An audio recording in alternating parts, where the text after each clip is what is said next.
Joining us now to sort all this out is Lieutenant Colonel Darin Gaub, and Jeremy Chan is a Korea and North Asia expert for the Eurasia Group. Great to have you both with us.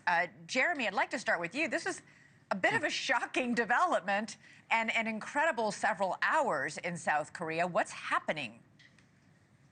Yes, thank you, Elizabeth. Shocking would be a generous way to describe it, or an understatement. Nobody saw this coming. Lawmakers didn't see it coming. The embassy here in Washington didn't see it coming. Washington certainly didn't see it coming. What's happening is Yoon is demonstrating his frustration at increasing amounts of political gridlock within South Korea.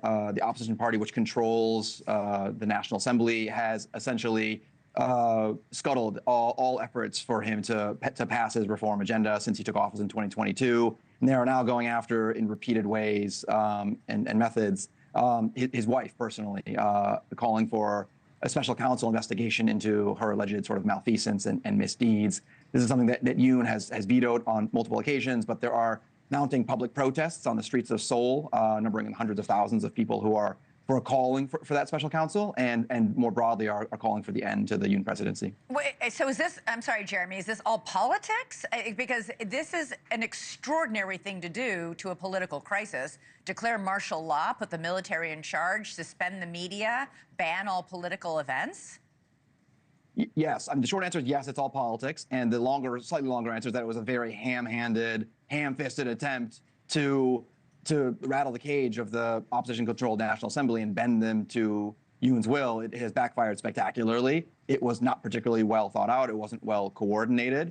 Like I said, the lawmakers, the entire government, nobody saw this coming. It was announced on a whim at 10:20 p.m. and rescinded 5 hours later. So I think, if anything, if he was trying to forestall impeachment efforts against him personally, if anything, I think he sort of brought that fate forward a bit, ironically.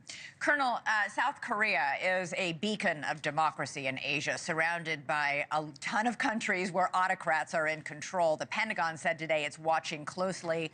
What is the Pentagon looking for?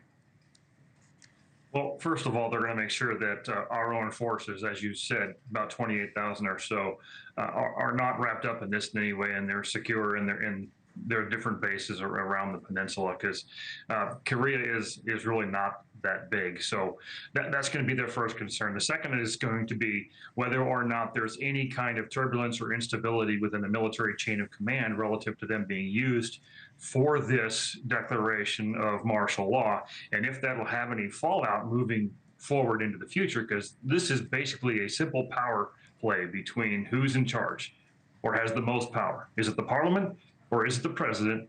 And who is going to use the military in order to get their way?